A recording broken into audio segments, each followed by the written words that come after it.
നമ്മുടെ ഇന്നത്തെ ടോപ്പിക് എന്ന് പറയുന്നത് നമുക്ക് പെട്ടെന്ന് ഒരു ആങ്സൈറ്റിയോ സ്ട്രെസ്സോ അല്ലെങ്കിൽ ടെൻഷനോ വന്നു കഴിഞ്ഞാൽ എന്ത് ചെയ്യണം എന്നതാണ്. ഈ ആങ്സൈറ്റിയും സ്ട്രെസ്സും എന്നൊക്കെ പറഞ്ഞാൽ വളരെ കോമൺ ആണ്. ഒട്ടുമിക്ക എല്ലാവർക്കും തന്നെ അതുണ്ടല്ലേ. ആങ്സൈറ്റിയും സ്ട്രെസ്സും ഒന്നും ഇല്ലാത്ത ആരും തന്നെ ഇല്ല എന്ന് വേണമെങ്കിൽ പറയാം. പക്ഷേ അതിൻ്റെ ഏറ്റക്കുറച്ചിലുകൾ പലർക്കും ഉണ്ടാവും. അതായത് ചിലർക്ക് ഭയങ്കര കൂടുതലായിരിക്കും, ചിലർക്ക് ചെറിയ രീതിയിലേ ഉണ്ടാവുള്ളൂ.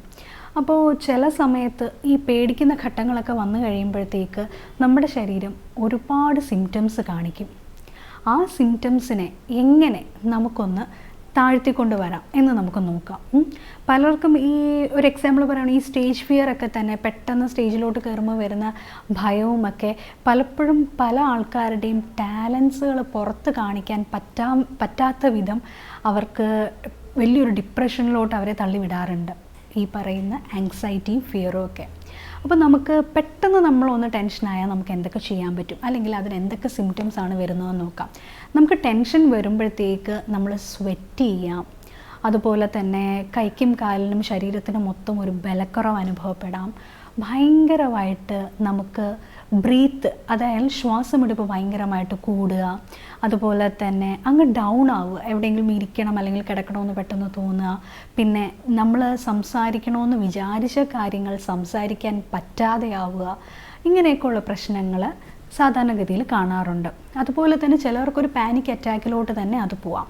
അപ്പോൾ ആ ഒരു ലെവലിലോട്ട്, അതായത് ഇതിൻ്റെ തീക്ഷ്ണത കുറയ്ക്കാൻ വേണ്ടി നമുക്ക് എന്ത് ചെയ്യാൻ പറ്റും? പൊതുവായിട്ട് ഇങ്ങനെയുള്ള സാഹചര്യങ്ങളിൽ ചെയ്യാൻ പറയുന്നത് ഗ്രൗണ്ടിങ് ടെക്നിക്സ് ആണ്. അതായത് നമ്മൾ ആ പെട്ടെന്ന് നമ്മളിപ്പോൾ ഭയപ്പെടുത്തുന്ന ഒരു കാര്യം ഉണ്ടാവുമല്ലോ, അല്ലെങ്കിൽ നമ്മൾ ടെൻഷൻ ഉണ്ടാകുന്ന ആ ഒരു കാര്യം ഉണ്ടാവുമല്ലോ, അതിൽ നിന്ന് നമ്മൾ മനസ്സിനെ ഒന്ന് മാറ്റിക്കൊണ്ട് വരിക. അതാണ് ഗ്രൗണ്ടിങ് ടെക്നിക്സ് എന്ന് പറയുക. അതിനകത്ത് നമുക്ക് എളുപ്പമായിട്ട് ചെയ്യാൻ പറ്റുന്ന ഒരു കാര്യമെന്ന് വെച്ചാൽ, നിങ്ങൾ നിൽക്കുന്ന സാഹചര്യത്തിൽ നിങ്ങൾക്കൊരു ഐസ് ക്യൂബ് എല്ലാം കിട്ടാൻ സാധ്യതയുണ്ടെങ്കിൽ കയ്യിലൊരു ഐസ് ക്യൂബ് അമർത്തി പിടിക്കുന്നത് ഒരു പരിധിവരെ നമുക്ക് കുറച്ച് റിലീഫ് തരും. അതുപോലെ തന്നെ തണുത്ത വെള്ളം കിട്ടുന്ന സാഹചര്യമാണെന്നുണ്ടെങ്കിൽ തണുത്ത വെള്ളം കൊണ്ടൊന്ന് മുഖം കഴുകുമ്പോഴത്തേക്ക് നമ്മൾ കുറച്ചൊന്ന് റിലീവ്ഡ് ആവും. ഇനി വളരെ സിമ്പിളായിട്ടൊരു കാര്യം പറയുവാണെങ്കിൽ, ഇങ്ങനെയൊക്കെയുള്ള പ്രശ്നങ്ങളുള്ള ആൾക്കാരാണെങ്കിൽ, അതായത് ടെൻഷനും ആങ്സൈറ്റിയും ഫിയറും ഒക്കെ കൂടുതലായിട്ട് വരുന്ന ആൾക്കാരാണെങ്കിൽ അവർ കുറച്ച് ക്യാൻഡീസ് കയ്യിൽ കരുതുക. പേഴ്സിലോ ബാഗിലോ കുറച്ച് മുട്ടായി കയ്യിൽ കരുതുക. പെട്ടെന്ന് നമ്മളൊരു മുട്ടായി എടുത്ത് ചവച്ച്, പതുക്കെ, അതായത് പെട്ടെന്ന് ചവച്ചെറുക്കല്ല ഞാൻ ഉദ്ദേശിച്ചത്, നാക്കിലിട്ട് പതുക്കെ ഒന്ന് നുണഞ്ഞ് കഴിക്കുകയാണെങ്കിൽ ഒരു പരിധി വരെ നമ്മൾ കുറച്ച് റിലീവ്ഡ് ആവും, മൈൻഡ് കുറച്ച് റിലീവ്ഡ് ആവും. അപ്പോൾ ഇത് വളരെ വലിയൊരു ഫാക്ടറാണ്. പെട്ടെന്ന് നമുക്ക് ടെൻഷൻ വന്നു കഴിഞ്ഞാൽ നമുക്ക് ചെയ്യാൻ പറ്റുന്ന ഒന്നാണ്. ഇനി രണ്ടാമത് നമുക്ക് ചെയ്യാൻ പറ്റുന്ന ഒരു കാര്യം എന്ന് വെച്ചാൽ, ഒന്നില്ലെങ്കിൽ ആ സിറ്റുവേഷനിൽ നിന്നും കുറച്ച് നേരം ഒന്ന് മാറി നിൽക്കാൻ പറ്റുവാണെങ്കിൽ അത് നല്ലതായിരിക്കും. അതിൻ്റെ ഒരു എക്സാമ്പിൾ പറയുവാണെങ്കിൽ, നമ്മളിപ്പോൾ ഒരു ഹൊറർ മൂവി കാണുന്നു, നമ്മൾ ഭയങ്കരമായിട്ട് പേടിച്ച് വിറച്ചൊക്കെ ചില സീൻസ് വരുമ്പോൾ ഇരിക്കത്തില്ലേ, ആ സമയത്ത് നമ്മൾ ലൈറ്റ് ഓഫ് ചെയ്തിട്ടാണ് ആ ഹൊറർ മൂവി കാണുന്നതെങ്കിൽ പെട്ടെന്ന് നമ്മൾ ലൈറ്റ് ഇട്ടിട്ട് ചുറ്റുപാടുമൊക്കെ നോക്കിക്കഴിഞ്ഞാൽ നമ്മുടെ ആ ഒരു പേടിയുടെ തോത് കുറഞ്ഞു വരും. അതുപോലെ തന്നെ അതാണ് ഞാൻ പറഞ്ഞത്, നമുക്ക് പെട്ടെന്നൊരു ടെൻഷനോ ആങ്സൈറ്റിയോ വരികയാണെങ്കിൽ പെട്ടെന്ന് ആ സിറ്റുവേഷനിൽ നിന്ന് ജസ്റ്റ് കുറച്ച് നേരം ഒന്ന് മാറി നിൽക്കുന്നത് നമ്മളെ ഒരുപാട് സഹായിക്കും. അതുപോലെ നമുക്ക് ചെയ്യാൻ പറ്റുന്ന മറ്റൊരു കാര്യം എന്ന് വെച്ചാൽ, നമ്മുടെ ചിന്തകളെ മാറ്റാൻ ശ്രമിക്കുക.